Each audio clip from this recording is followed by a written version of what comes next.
lorsqu'on regarde les choses à la fois je dirais dans leur mouvement et en tenant compte de la crise, qui est un élément bien évidemment qui a un impact, y compris sur l'image économique de notre territoire, on a quand même des résultats qui sont assez rassurants, et dans le même temps des résultats qui démontrent que rien n'est jamais acquis et qu'il faut continuer à œuvrer pour renforcer cette image. Moi, il y a des choses assez significatives. D'abord, je pense que le fait de la crise a rebattu un peu les cartes, en particulier vis-à-vis de Paris. C'est sûr que Paris est redevenu plus attractif du fait que la crise a eu en particulier des effets sur les coûts fonciers, sur les coûts locatifs. Donc ça, je dirais, c'est un élément qu'il faut prendre en compte. Et c'est vrai que spontanément, peut-être que Paris redevient comme, je dirais, un lieu attractif pour les chefs d'entreprise. Ça, c'est le premier élément. Deuxième élément, c'est on est bien évidemment, et c'est aussi accentué par la crise, on est dans un environnement concurrentiel dans notre territoire, même s'il est vrai qu'on développe, je dirais, des stratégies qui essayent sur une certaine échelle, de mettre en évidence les atouts que compte toute notre région ou toute notre métropole. En même temps, il ne faut pas se le cacher. Je veux dire, à un moment donné, lorsqu'il y a un choix d'implantation qui se fait, il y a différentes possibilités qui sont offertes à l'entreprise, et le choix définitif se fait selon un certain nombre de critères. Et c'est vrai que certainement que là aussi la crise a exacerbé en quelque sorte cette concurrence territoriale. Je suis bien placé pour le vivre, puisque je préside également une société d'aménagement, la société d'aménagement du Val-de-Marne et des villes du Val-de-Marne. Et les rapports avec les entreprises, on voit bien qu'aujourd'hui, c'est un petit peu plus compliqué que ça ne pouvait l'être il y a quelques mois ou quelques années. Et puis, dernier élément, c'est vrai que lorsque l'on est parti en 2005, c'était peut-être un peu plus simple, parce qu'on était en septième position en 2005 sur la notoriété ou l'image. On est monté à la quatrième. Aujourd'hui, on est cinquième ex aequo. Bon, c'est vrai que lorsqu'on part de bas, c'est plus simple dans un premier temps de gagner des positions. Après, il faut les maintenir, ces positions. Et on est certainement rentré dans cette période. En particulier, c'est vrai que lorsqu'on regarde, par exemple, l'offre immobilière développée aujourd'hui sur notre territoire, il y a beaucoup de choses qui ont été réalisées. On est certainement dans une période de creux.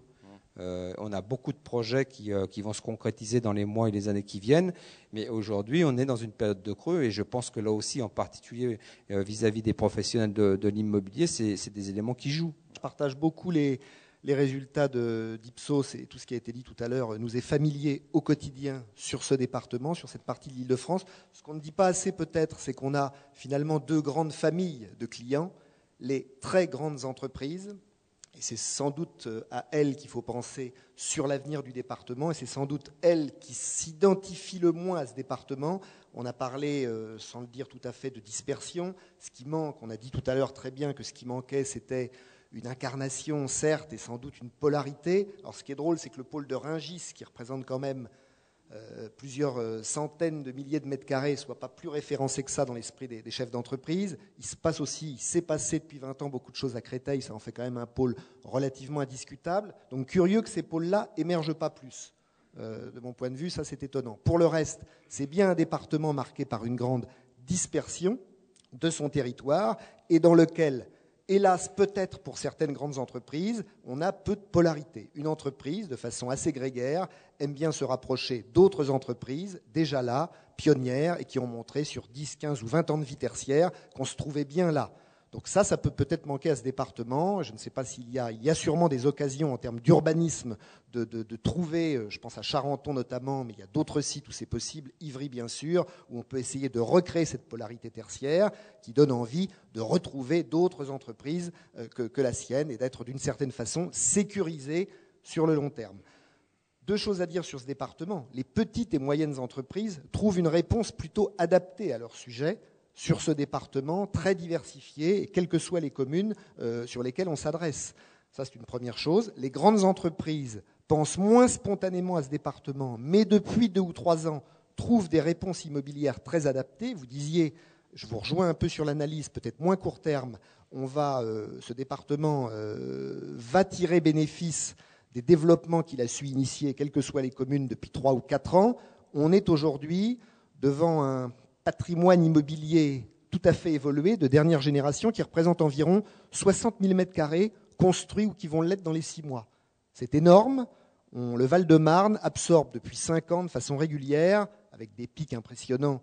Monsieur en reparlera tout à l'heure, quand le Lyonnais se pose, évidemment, ça fait dans l'histogramme quelque chose d'un peu différent. Mais grosso modo, le placement immobilier en tertiaire, c'est 80 000 m² moyens. Bon, il se trouve qu'on a aujourd'hui, et dans ces 80 000 m² moyens, on va dire que les grandes entreprises en représentent, un tiers quand tout va bien. Tout le reste, c'est de la petite et moyenne entreprise qui trouve plutôt chaussure à son pied dans cette disparité. La vraie question, c'est de savoir si le département a mis à disposition des grandes entreprises des immeubles adaptés. Réponse du moment, oui. Il y a au moins 5 ou 6 solutions tout à fait adaptées de plus de 10 000 mètres aujourd'hui sur le département et qui sont clairement identifiées par les grands groupes comme des solutions adaptées en termes de produits, de sites, d'environnement, de transport en commun et de coûts. La grande carte à jouer du Val-de-Marne, évidemment, pour encore quelques années à mon avis, c'est celle du coût, surtout si on le compare. On parlait de coût foncier, c'est sans doute vrai, et on parle donc de coût locatif en équation finale, y compris de coût d'acquisition. Nous, on vient de mener, là, il y a quelques mois, une très belle acquisition pour le compte de la Mutuelle Générale, qui a trouvé bon comme schéma immobilier d'acheter près de 8 000 m² de bureaux au Kremlin-Bicêtre. Ça veut dire qu'on croit dans ce département, qu'on croit dans la commune et qu'on est prêt à investir sur la durée. Il y a une chose qu'on n'a pas suffisamment dite et qui nous ressort de nos chiffres. Ce département, on met peut-être du temps à le choisir, on ne sait peut-être pas tout à fait clairement pourquoi on le choisit et pourquoi on y arrive, mais on y reste. Et c'est très important. C'est vrai des petites et moyennes et c'est vrai des grandes entreprises. Dans tous les mouvements qui peuvent être identifiés, nous on s'amuse à faire ça pour le plus de 5000 mètres, donc les gros sujets tertiaires. Sur les 2 années qui viennent de s'écouler, très peu d'entreprises, 1 ou 2 grosses entreprises ont quitté le département, alors qu'évidemment, des territoires comme Paris ou ceux de l'Ouest francilien ont pu subir des mouvements beaucoup plus importants que ça. À la question qui est, est-ce que vous avez aujourd'hui une perception positive, une image, une reconnaissance, il y avait une série de questions là-dessus. On voit un petit retrait. Et je me suis demandé si ce retrait, c'était une déception, un rejet, un palier, une transition. Évidemment, tout le monde touché par la crise, mais en comparaison avec des travaux assez lourds que nous menons en ce moment sur la Défense ou sur Val d'Europe, là où n'est pas Euro Disney mais Disneyland Paris, moi j'allais dire, vous êtes plutôt dans une position favorable. J'ai plutôt tendance à parier sur une grosse attente. Il y a eu énormément d'investissements, beaucoup de promesses dans ce département, sur ce territoire. On est au milieu du gué. Et j'ai le sentiment que chacun de ceux qui ont répondu, j'évoquerai peut-être tout à l'heure ceux qui ne répondent pas à cette enquête, qui sont totalement ignorants de la chose val-de-marnaise ou alto-séquanaise, c'est comme ça qu'on appelle les habitants des Hauts-de-Seine, qui voient Paris comme un gros machin attractif et un peu répulsif. Mais j'ai le sentiment peut-être d'une attente d'un palier par rapport à un projet en cours. C'est mieux d'être dans cette situation que d'être dans la situation de ceux qu'on interroge en ce moment sur la Défense, qui voient un gros paquebot arrêté par beaucoup de rochers.